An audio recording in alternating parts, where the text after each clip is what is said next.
5장 1절부터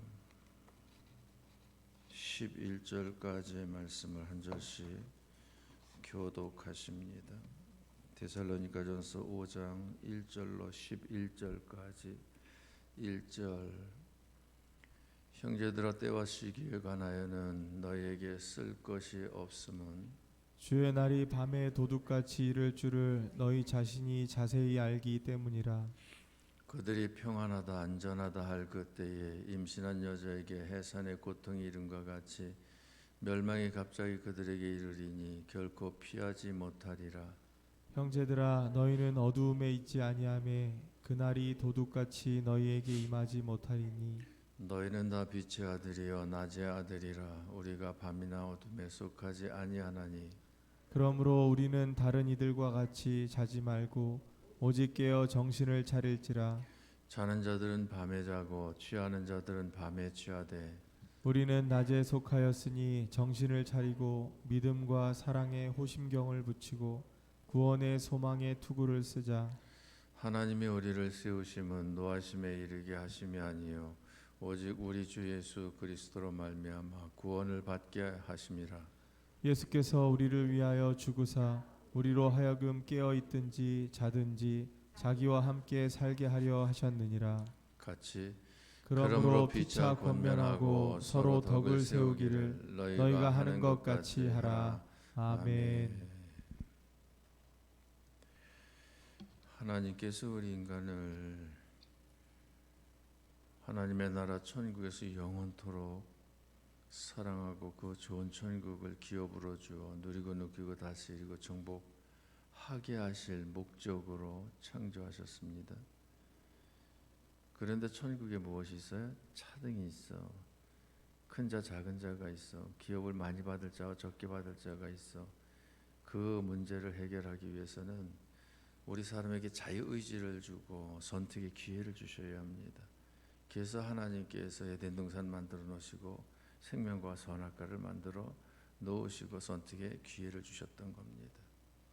하나님께서 원하셨던 것은 그 생명과를 선택하는, 그리고 따먹지 말라고 하는 선악과는 선택하지 않는 이러한 그 선택을 원하셨는데 마귀의 유혹에 넘어가 그만 선악과를 선택함으로 인해 타락하게 되었죠.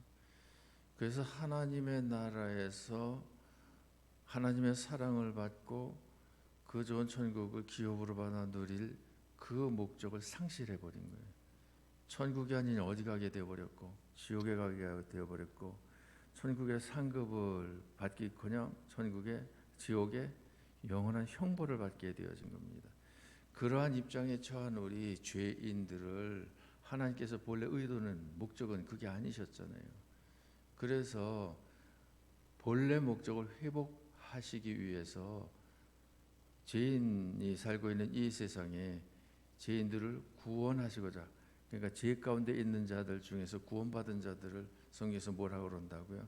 구별된 자, 거룩한 자, 이렇게 오늘 데살로니가 전서에서 그 교훈을 하시잖아요. 그래서 구원하시고자 거룩하게 구별하시고자 보내신 분이 누구시냐면 예수님이신데, 예수님께서 처음 오신 것을 초림이라고 그래요. 그런데 초림하실 때에 하나님께서 아담이 선악과를 따먹자마자 바로 죄인을 구원할 계획을 말씀하셔요.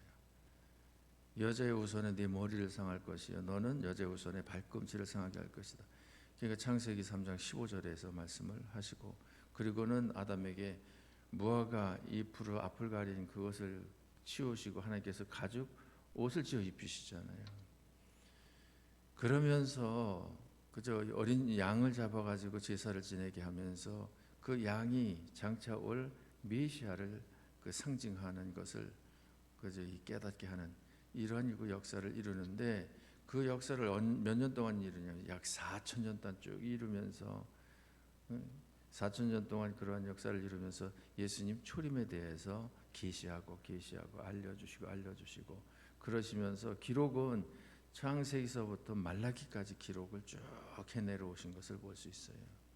그러다가 4,000년이 지난 후에 하나님께서 약속하신 대로 이제 예수님을 보내시는데 그것을 갈라디아서 4장 4절에서 때가 참에, 하나님께서 약속하신 대로 초림하실 예수님 보내실 때가 참에 하나님께서 그 아들을 여자에게서 나게 하시고 이렇게 말씀하셔요.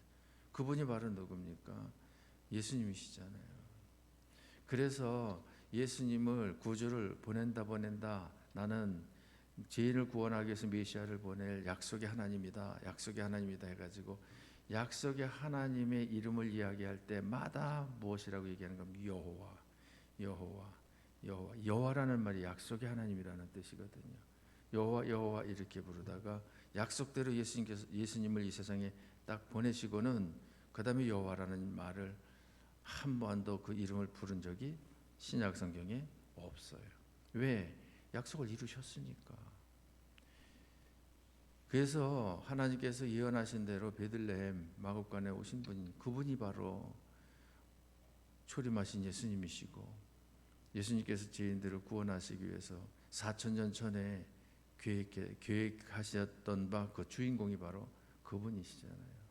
그래서 그분이 오셔서 하신 일이 무엇입니까? 죄인을 구원하러 보내신다 그랬으니까 하나님의 계획대로 오셔선 무엇하셔야 돼요? 구원하시는 역사를 이루셔야죠. 그래서 십자가 못 박혀 죽으셨다 사흘 만에 부활하시는 것을 정점으로 죄인을 구원하시기 위한 삶을 사시고 역사를 이루시는 것을 볼 수 있는데, 그것이 몇 년 동안? 33년 동안. 그래서 성경의 마태복음부터 요한복음까지 사복음서에 그 내용이 기록되어진 것을 볼 수가 있습니다. 그래서 초림하신 예수님은 무엇하러 오셨는가 하면 구원하러 오셨어요. 그래서 구원하는 역사를, 예수를 믿으면 막 일어납니다. 구원하는 역사를. 그럼 구원받은 이들 그 다음에 끝이냐? 끝이 아니고 예수님께서 초림하셨는데 무엇 또 하신다고 말씀하셔요? 재림을 또 하신다는 거예요. 재림하실 때에는 죄인을 구원하러 오시는 것이 아니고 구원받은 자들이, 구원받은 성도들이, 하나님의 백성들이, 천국 백성들이 과연 구원받은 자다옵게, 하나님의 자녀다옵게, 천국 백성다옵게 그저 믿음의 실력을 쌓았느냐. 하나님께서 처음 인간을 창조할 때에 목적한 그 목적을 얼마만큼 개인적으로 달성을 했느냐. 그것을 무엇하러 오신다? 심판하러 오신다는 거죠.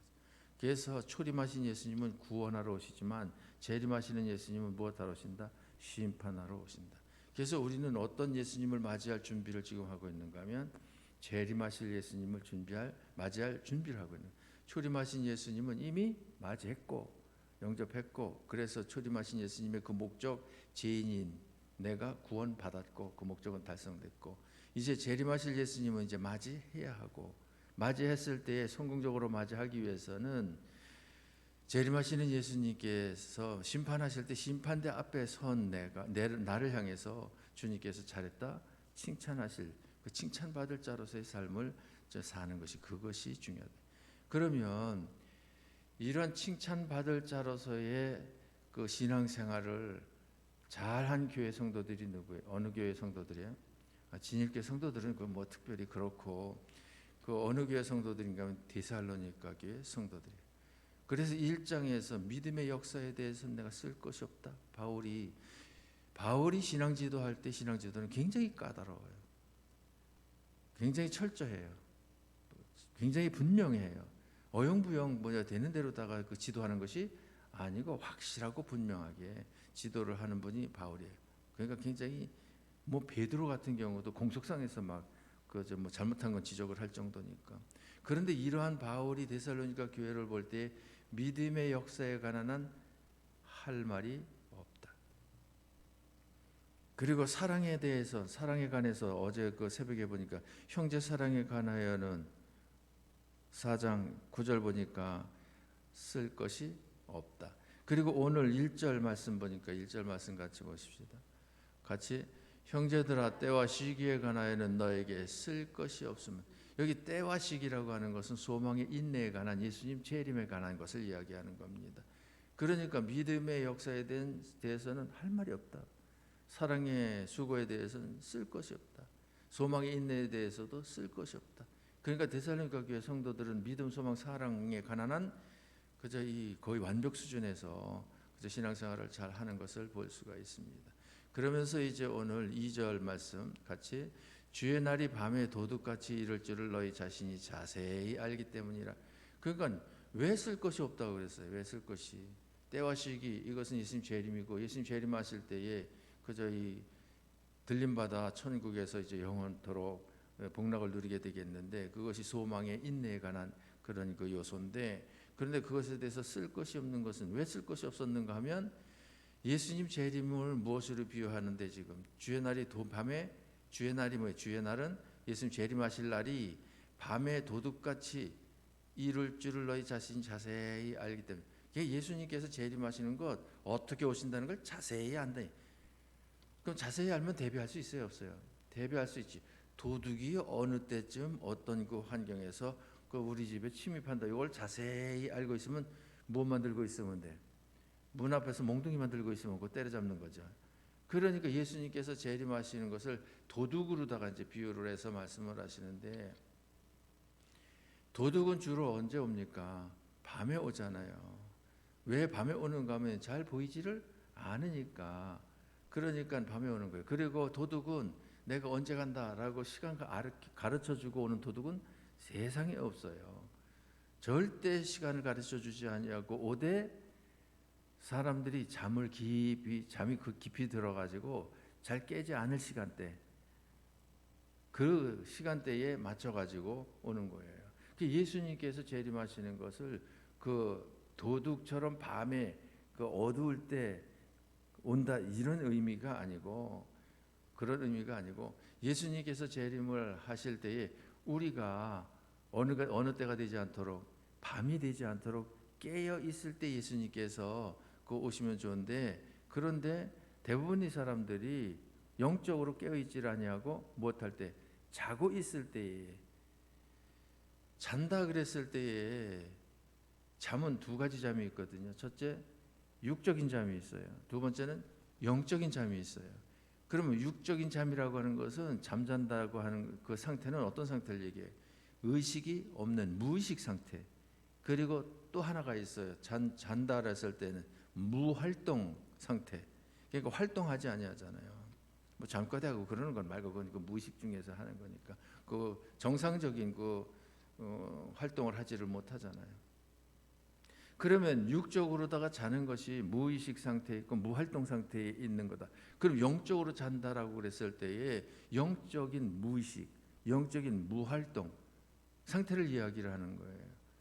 그러니까 그러한 상태는 은혜가 없는 상태고, 그리고 그에 깨어 있지 아니한 상태고, 주님과 만남이 이루어지지 않는 상태고, 교제 그 소통이 이루어지지 아니하는 그런 상태거든요. 그래서 오늘 본문에서 그것을 어떻게 말씀하셔요? 3절 말씀 같이, 그들이 평안하다 안전하다 할 그때에 임신한 여자에게 해산의 고통이 이름과 같이 멸망이 갑자기 그들에게 이르리니 결코 피하지 못하리라. 자연적으로 볼 때는 그저 이 어두움의 그 상태가 아니고 밝은 대낮이다 그렇더라도 영적인 상태에선 어두운 그 입장이 될 수 있어요, 없어요? 어두운 입장이 될 수 있어요, 영적으로는. 그러니까 육적으로 볼 때 세상은 밝아, 해가 떴어, 중천에 있어. 그런데 영적으로는 어두운 밤일 수가 있다 이 말입니다. 지금 조금 있으면 날이 밝아지잖아요. 그럼 여러분은 어두울 때에 지금 교회에 왔어요. 그래가지고 지금 기도에 참여하고 있어요. 기도하고 있어요. 말씀 듣고 있어요. 그러면 육적으로 볼 때는 아직 어둡지만 영적으로 볼 때 여러분들은 지금 어두운 중에 있어요, 밝은 중에 있어요? 밝은 중에 있잖아요. 자는 중에 있어요, 깨어 있는 중에 있어요? 깨어 있는 중에 있잖아요. 그렇죠? 그러니까 3절에서 말씀하시는 것은 그들이 평안하다, 안전하다. 평안하다, 안전하다는 것은 무엇을 얘기해? 신앙생활을 안주하는 거예요. 신앙생활 이렇게 하면 됐지 뭐 더 이상 어떻게 하라고. 이 신앙생활을 방심하는 거예요. 방심. 예수님 언제 오실지 모르는데 깨어 있어야 되는데 방심하는 거예요. 느긋해져 있는 거예요. 소홀히 여기는 거예요. 예? 막연하게 생각을 하고 있는 거예요. 이런 상태를 이야기하는데, 이런 상태에 있다가 그 해산의 고통을 여기 말씀하시잖아요. 임신모가 아이를 가져가지고 배가 불러오는데 뭐 산딸이 되었다라고 해가지고서는 이제 뭐 날때가 되었다라고 하는 것은 어림짐작은 하지만 어느 날 어느 시에 어디 있을 때 난다라고 하는 것은 알아요, 몰라요? 모르잖아요. 모르지만은 그저 이 해산한다라고 하는 사실에 대해서는 분명히 알고 대비를 하면 집에서 멀리 여행하지 않고 그 무리한 그 일을 하지 아니하고, 그리고 아이를 낳았을 때 신속하게 그저 뭐 아이를 그 기쁨으로 받을 수 있도록 그저 병원도 연락을 해놓고 집에도 아이 용품 다 준비해놓고 그러잖아요. 그렇게 준비를 했다가 해산의 고통이 온다 그러면은 그 할렐루야죠. 뭐 옥동자 딱 받는 거지요. 그런데 준비 대비가 없이 그저 뭐 잘난 척 하고 그저 여행 간다고 가다가 버스 안에서 낳는 그 엄마도 있고, 그저 이 길을 가다가 길에서 주저앉아 가지고 난 그런 그 여자도 혹 있잖아요. 없나? 내 얼굴만 쳐다보고 있네. 그 왜 그래요? 그 해산의 고통이 올 것에 대한 대비가 준비가 안 돼 있기 때문에. 마찬가지로 예수님께서 재림하신다고 하셨는데 예수님이 재림하실 것을 언제, 어느 해, 어느 달, 어느 주, 어느 날, 몇 시쯤 이렇게 알려주면은 좋아요, 안 좋아요? 우리 입장에서는 좋겠죠. 그런데 하나님께서 플러스 마이너스 계산해 보니까 알려주면 절대 안 돼. 알려주는 게 잘하는 것이 절대 아니다라는 판단을 가지고 있기 때문에 안 알려주시는 거예요. 안 알려주신 그 판단이 왜 잘하신 판단이실까? 내 생각을 해보니까 충분히 이해가 되더라고요. 내 하나님 입장에서 생각해보니까.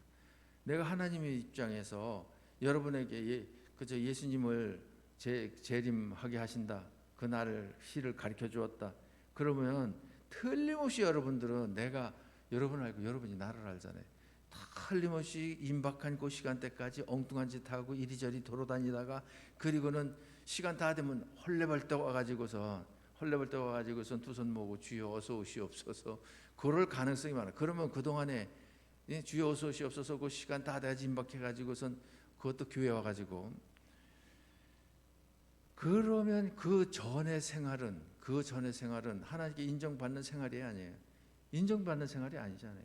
예수님 오셨을 때 아멘 주 예수여 어서 오시옵소서 두 팔 벌려 맞이하는 그때 그 시간 중요한 것이 아니라 그리 아멘 주 예수여 어서 오시옵소서 기쁨으로 감사함으로 감격함으로 영광스럽게 생각하면서 맞이할 수 있는 믿음의 실력을 평상시에 쌓아 온 것이 중요하다는 얘기죠. 아들아 엄마 외출했다가 올 테니까 공부하고 있어라. 예 엄마 다녀오세요. 그랬는데 엄마가 몇 시에 온다고 가르쳐 주지를 않았어. 그러면 그 아들은 엄마가 이제 올까 저제 올까 그 공부하기를 힘쓰고 애쓸 거 아니에요. 그렇죠? 엄마가 베란간에 들이닥쳐가지고 공부 좀 열심히 했니? 그러고선 보는데 책상 앞에 앉아있으면 아이고 잘했구나. 내 그럴 줄 알고 맛있는 거 사왔다. 그러고선 또 그 꾸러미를 풀어놓잖아요. 그런데 엄마가 나갔다가 몇 시에 오세요? 그러니까 저녁 때 한 6시쯤 올 거야. 그러면은 룰루랄라지 뭐 공부하긴 뭐래. 게임이나 하고 텔레비 앞에 앉아 있고 그리고 몇 시까지? 5시 50분까지.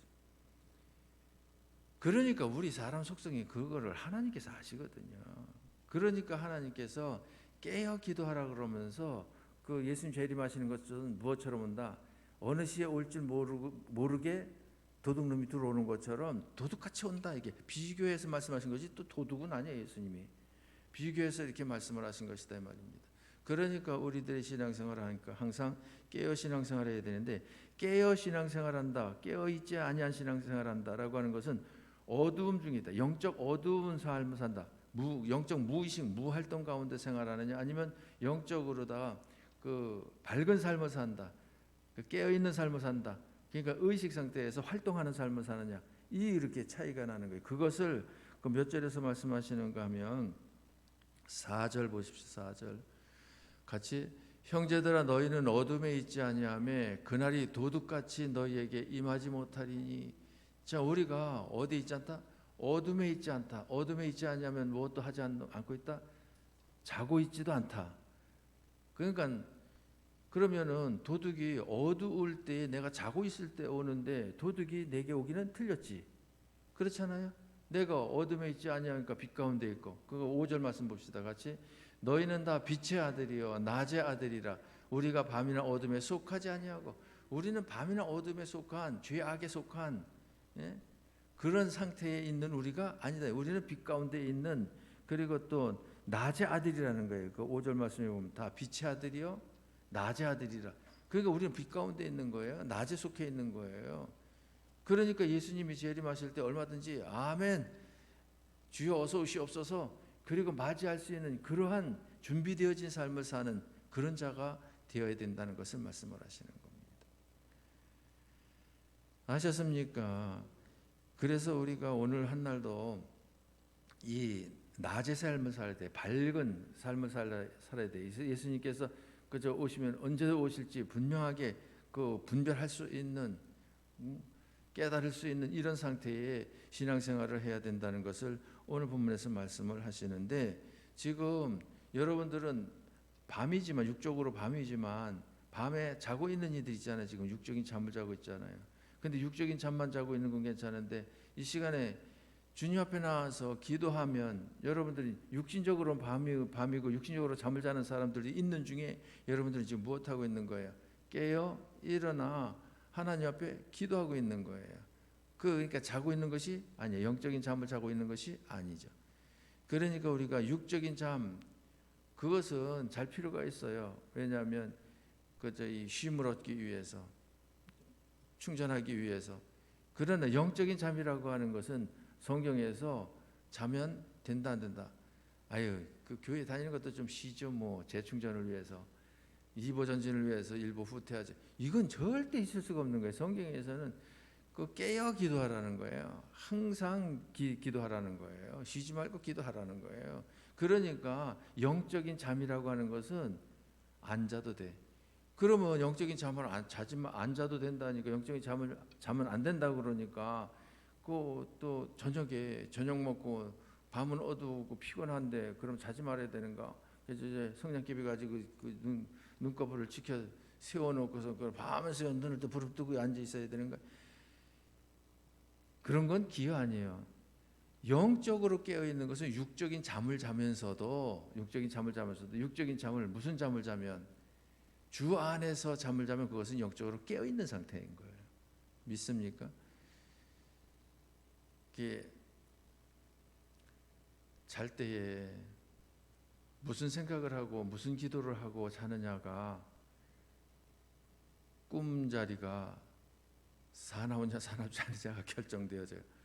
아이고 어제 저녁에 내가 잘 때에 좀 엉뚱한 생각을 했더니, 엉뚱한 생각은 무슨 생각이냐 그건 궁금해하지 말고, 아무튼 그 영적으로도 유익하지 아니한 생각을 하고 그리고 잤더니 잠에 막 쫓기는, 그리고 막 나한테 시비 거는 이가 등장하는 이런 꿈을 꾸더라고요. 그러니까 잘 때에도, 잠자리에 들어서 잠을 청할 때에도 우리가 무엇 해야 돼요?